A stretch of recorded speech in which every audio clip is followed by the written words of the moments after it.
अरे पता क्या करना था, पहले पानी लगाना था हल्का सा। नहीं लगाना पानी पापा अच्छा नहीं लगाना इधर सूप चाहिए था जैसे सेंचना। जे बने नंते पला ना। अच्छा बली के लोगो। तो भाई ये हल है कंधे में और इसको बहुत दूर पहुंचाना है। तो पहाड़ों में यही होता है अक्सर। से केवल नमक के लिए जाते थे बोला कोटद्वार, वो भी पैदल, कुछ लोग पैदल जाते थे, कुछ अपनी बकरियां लेके जाते थे। तब ये तो भाई कोटद्वार है ना, वहाँ से घर आना है तो मतलब 1 महीना। और आज की डेट में फटक से सुबह जाओ शाम को आ जाओ, ये इतनी सुविधाएं हो चुकी हैं आज की डेट में। लेकिन जो भी वैरायटी यहाँ पहाड़ में मिलती है उसके आगे शुद्ध लग जाता है। फिर शुद्ध हवा को हो, शुद्ध पानी को हो और शुद्ध वातावरण को हो, कुछ भी हो, शुद्ध खाना को हो। एक्चुअली में ये गोबर ऐसे नहीं डाला गया था, ये सुअर ने किया भाई। ऐसे सुअर आने लग गया अभी से, जबकि खेत में कुछ नहीं है और सुअर आने लग गया। तो कैसे होगा भाई पहाड़ों में, कैसे खाएंगे हम लोग। सुअर भी यहाँ लगा हुआ है, बंदर भी यहाँ, लंगूर भी यहाँ, सब चीज़ यहाँ तक कि गदरे के मसाण तक यही है भाई। क्या करेंगे। एक और नई दिन के साथ नई वीडियो की शुरुआत। स्वागत है आप सभी का मेरे YouTube चैनल में। नमस्कार दोस्तों, मेरा नाम भूपेंद्र वर्तवाल और आप देख रहे हैं दिल से पहाड़ी। चलिए फिर पहाड़ों की बातें बयां करते हैं, आज कुछ नया करते हैं। दोस्तों मेरे गांव का नाम है श्रीगढ़, जो कि चमोली जिले के पोखरी क्षेत्र में बसा हुआ एक सुंदर सा गाँव है। दोस्तों आज की वीडियो की शुरुआत में कर रहा हूँ, दिन लगा लो 11:30 हो रहे हैं और अब कर रहा हूँ मैं वीडियो की स्टार्टिंग, क्योंकि बहुत दिनों से मैंने वीडियो भी नहीं बनाई। और वजह ये थी कि अभी शादी का काम ही निपटा नहीं पाया था। तो भाई आज फिलहाल फ्री हो चुका हूँ। मौसम आपने देख लिया, सुंदर सा मौसम हो रखा। ये धूप में और भी ज़्यादा निखर के आई है हमारी ये धरती की सुंदरता। यहाँ पर बैठे हैं अर्धांगिनी जी, रिंकी। रिंकी हाय, नमस्कार। नमस्ते कुछ बोलो दो लोगों को। और यहाँ पर हमारी बहन सोनिका, वायरल गर्ल, ये देखो। और ये है हमारा शेरू। हाय शेरू। ओए तो भाई अभी मेरी सर में हो रहा डैंड्रफ और रिंकी बोल रही कि मैं शैम्पू लगा के थक चुका हूँ। और रिंकी ने बोला कि थोड़ा नींबू लगाओ और नींबू थोड़ा देर रखना है, उसके बाद धोना है। पता नहीं क्या क्या प्रोसेस है, वो आगे आगे बताएगी। तो फिलहाल रिंकी लगा रही मेरे सर पे नींबू, है ना। अरे पता क्या करना था, पहले पानी लगाना था हल्का सा। नहीं लगाना पानी पापा अच्छा नहीं लगाना इधर सूप चाहिए था जैसे सेंचना। जे बने नंते पला ना। अच्छा बली के लोगो। नहीं मुकाम कॉल करवा हैं हेलो मां तो वीडियो कॉल करवा जा।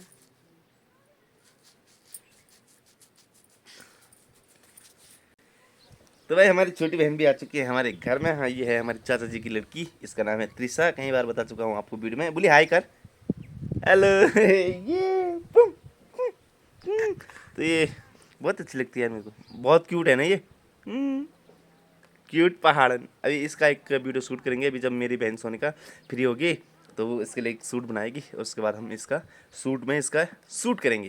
तो नहीं, शाम हो चुकी है और तब से मुझे वीडियो बनाने का टाइम नहीं मिला, वही बिजी हूँ आजकल, बता दिया मैंने पहले। तो अभी जा रहा हूँ गौशाले की ओर। और पहाड़ों में क्या होता है ना कि एक खेत से हल लगा के फिर दूसरे खेत में जो नुफड़ा होता है, हल होती है, उसको रखना होता है। वैसे हमने हल तो लगा ली थी पूरी, पर वहाँ ऊपर हैं कुछ खेत, वो सोच रहे थे कि बंजर ही रखेंगे उनको। लेकिन अभी विचार में नहीं है बंजर रखना, क्योंकि वहाँ पर सरसों बोया गया था तो सरसों साफ हो गया था, कुछ हुआ ही नहीं वहाँ पर पैदावार। तो फिलहाल वहाँ लगाएंगे हल। तो इस वजह से जो हल थी वो यहाँ थी, इसको अब दूसरे खेत में ले जाना है। पहुँच चुके हैं जी गौशाला में। भैंसिया जी कैसी हो आप, गाय माता ठीक हो।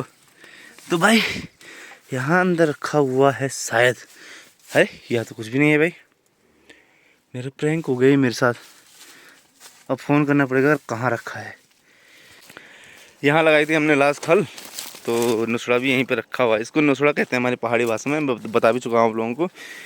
और जिसने वीडियो नहीं देखी वो जाके वीडियो देखना कि इसके बारे में मैंने पूरा बता रखा है किस किस चीज़ को क्या बोलते हैं, अगर आप इंटरेस्टेड हो तब। नहीं है तो यार क्यों देखेंगे आप। तो यहाँ पर ये इसलिए लगा रखा है, एक तो ये लाठ बोलते हैं इसे, एक तो ये फट गई थोड़ा सा, और दूसरा बैल के पाँव पे ना खरोच आ रखा था, तो इस वजह से भी थोड़ा इसको लगाया था। और ये हल मुझे पता कहाँ पहुँचानी है, लास्ट ऊपर ये धार दिख रही है ना, यहाँ ये पेड़ दिख रहे हैं, तो उसके जस्ट नीचे पर वहाँ तक ले जाना भाई मैंने उसको। और रास्ता बहुत लंबा है भाई, यहाँ बीच में तो बहुत ऐसा गेड़ा मेड़ा अलाना फलाना बहुत है। तो भाई ये हल है कंधे में और इसको बहुत दूर पहुँचाना है।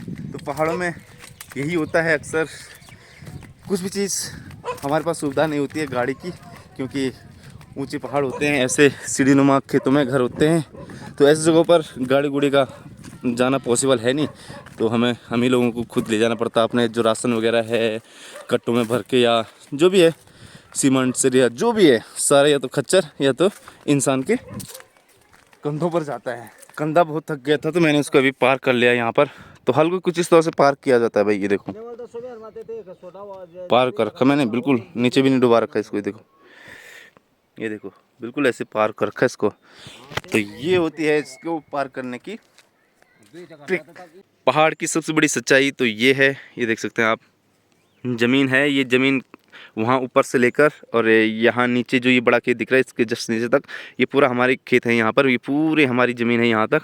और कभी इस ज़मीन पर भी फसल होती थी, रुपाई होती थी इस ज़मीन पर, जब बहुत ज़्यादा धान होती थी, पर्याप्त मात्रा में होती थी। और मेरे पापा कहते हैं कि जब हमारे ज़माने में मतलब यहाँ खेती होती थी करके, तो उस समय यार पहाड़ी जो होते थे वो अपने अनाज पे और अपने जो मवेशी होते हैं गाय भैंस, तो उनके जो दूध होता है उससे घी बनाया, छाछ वगैरह जो भी होता था उसी में गुजारा करते थे। केवल नमक के लिए जाते थे बोला कोटद्वार, वो भी पैदल, कुछ लोग पैदल जाते थे, कुछ अपनी बकरियां लेके जाते थे। तब इतना साधन भी नहीं था कि घोड़े ले आए कोई भी, बहुत महंगी होती थी ये चीज़ें। तो बकरियों के माध्यम से भी गुड़ और क्या बोलते हैं नमक लाया जाता था नीचे से। और कोटद्वार यहाँ से कितना दूर है, लोग महीने में आते थे घर के, मतलब कोटद्वार जाना है सामान ये नमक चीनी लेने, तो भाई कोटद्वार है ना, वहाँ से घर आना है तो मतलब 1 महीना। और आज की डेट में फटक से सुबह जाओ शाम को आ जाओ, ये इतनी सुविधाएं हो चुकी हैं आज की डेट में। लेकिन और जैसे हमने ही छोड़ दिया इतना, और कल के दिन अगर नहीं होगा इस खेत पे तो मैं ये खेत भी यहाँ पे जो 2-4 खेत कर रहा हूँ वो भी छोड़ दूंगा, क्योंकि अब बंदर भी बहुत ज़्यादा आ चुके हैं पहाड़ों में। मतलब खेती, मतलब जो आधा से ज़्यादा 70 से 80% तो बंदर नष्ट कर देते हैं, बाकी 20% में इंसान के पास बचता क्या क्या क्या करेगा उसमें। तो ये चीज़ें, ये समस्याएं हैं पहाड़ में। तो यार कभी कभी लगता है कि यार जब ये बंजर भूमि देखते हैं हम, जब घरों में ताले लगे हुए रहते हैं, पलायन कर जाते हैं लोग, तो तब थोड़ा पीड़ा होती है मन में कि काश हम भी थोड़ा धनी होते और हम भी बाहर चले जाते। पर कभी कभी ख्याल ये भी आता है फिर कि सब बाज़ार से मार्केटों में चले जाएंगे, शहरों में चले जाएंगे, तो यहाँ कौन रहेगा। तो ये धरती देवभूमि ऐसे ही नहीं है यहाँ पर। अब मैं बात करूँगा मंदिरों की, तो मेरे गांव में करीबन 20 से 25 मंदिर तो होंगे ही होंगे। तो वैसे ही हर गांव की कहानी होती है, हर गांव में इष्ट देव होते हैं, वहाँ के अपने अपने देवता होते, तो 10-10, 15-15, 20-20 हर गांव में आपको मंदिर मिलेंगे। तो इसीलिए इसको देवभूमि कहा जाता है। यहाँ सबसे बड़ी बात सुकून है, और सुकून के साथ शुद्ध चीज़ है। शुद्ध जो भी वैरायटी यहाँ पहाड़ में मिलती है उसके आगे शुद्ध लग जाता है। फिर शुद्ध हवा को हो, शुद्ध पानी को हो, और शुद्ध वातावरण को हो, कुछ भी हो, शुद्ध खाना को हो, शुद्ध छांग, शुद्ध दूध वगैरह सारी चीज़ें पहाड़ में मिलेंगी आप लोगों को। तो इसीलिए ये देवभूमि है। तो बाकी और क्या बोलूँ, अभी निकलते हैं घर को, शाम हो चुकी है। मेरे साथ नवीन आया था तो उसको दिखाना भूल गया। और धूप चलेगी भाई डांडी काठियों में, हमारे पहाड़ी भाषा में कहते हैं, जो ये पर्वत श्रृंखलाएं, पर्वत तो नहीं है, ये जंगल ही है, लेकिन ये जो ये धार है ना, ये बाउंड्री है, तो इसको हमारी पहाड़ी भाषा में कहते हैं डांडा कांठा। तो ये धूप चलेगी डांडा कांठों में, मतलब अब धीरे धीरे ऊपर की साइड धूप, और उसके बाद अंधेरा होने लग जाएगा स्टार्ट। बाकी तुंगनाथ भगवान का पर्वत पे भी अभी देख सकते हैं आप धूप जमी हुई है। सबसे लेट में तुंगनाथ भगवान के पर्वत से ही धूप गायब होती है। तो बाकी भाई अब नीचे गांव की साइड चलते हैं। यहाँ पर हमारी गौशाला में कहीं वीडियो में बता भी चुका हूँ, और मेरे हाथ काले दिख रहे होंगे आपको थोड़े ऐसे और के। ये देखो, ये मैंने यहाँ पर आग जलाई, जिनको हमारे पहाड़ी भाषा में बोलते हैं आड़े, और जो कांटे वगैरह होते हैं ना उनको एक जगह पर इकट्ठा करते हैं काट के, तो फिर उन सबको सुखा के फिर जलाते हैं। तो यहाँ पे मैंने पूरा जलाया। और ये जो गोबर देख रहे हैं ना आप, एक्चुअली में ये गोबर ऐसे नहीं डाला गया था, ये सुअर ने किया भाई। ऐसे सुअर आने लग गया अभी से, जबकि खेत में कुछ नहीं है और सुअर आने लग गया। तो कैसे होगा भाई पहाड़ में, कैसे खाएंगे हम लोग। सुअर भी यहाँ लगा हुआ है, बंदर भी यहाँ, लंगूर भी यहाँ, सब चीज़ यहाँ तक कि गदरे के मसाण तक यही है भाई, क्या करेंगे। तो भाई निकलते हैं घर की ओर। तो गांव के रास्ते कुछ इस तरह के होते हैं भाई। ये देखो बिल्कुल पत्थर है, ये पूरा पत्थर को काट के कुछ इस तरह से रास्ता बनाया है। ये इस साइड और इस साइड ये दोनों पत्थर है भाई। ये देखो, ये पत्थर है, काला पत्थर। तो ये पूरा ऐसा है रास्ता इसमें। और जब बारिश का मौसम होता है उस समय बहुत दिक्कत होती है, यहाँ पर फिसलन बहुत ज़्यादा होती है भाई। तो फिर भी रिस्क लेते हैं। अब बारिश के मौसम में ना ये रास्ता साफ दिखेगा आपको, जहाँ जहाँ ये ऐसे दिख रहा है ना आपको, जहाँ पे मैंने पैर रखा है, यहाँ पर ना गड्ढे हुए ही रहते हैं, और इन गड्ढे में अभी ये भरा हुआ है गोबर वगैरह। तो जब बारिश होती है यहाँ पर पानी बहता रहता है, तो उस टाइम पर ये गड्ढे साफ हो जाते हैं भाई, उस टाइम पर। और कहीं कहीं पर किसी किसी गड्ढे में ना पानी रहता है जमा, और कभी वहाँ पाँव चले गए तो प्याच करके पूरे कपड़े को भिगा देता है। तो यार निकलते हैं घर की ओर। ठंडा कम है, बहुत कम है ठंडा, मतलब इसमें भी अब ठंड नहीं लग रही उतनी ज़्यादा। तो ठंडा लगभग नॉर्मल होने लग गया है आज से। कल उतना नहीं था, पर आज थोड़ा फ़र्क पड़ा है बहुत ज़्यादा। धूप भी अच्छी खासी थी आज। तो देखते हैं मौसम कैसा रहता है, चेंज हो गया है या अभी कुछ थोड़ा बहुत तूफानी और करता है, तो ये भी देखने वाली बात होगी। फिलहाल चलते हैं घर और सीधे मिलते हैं आपको घर में।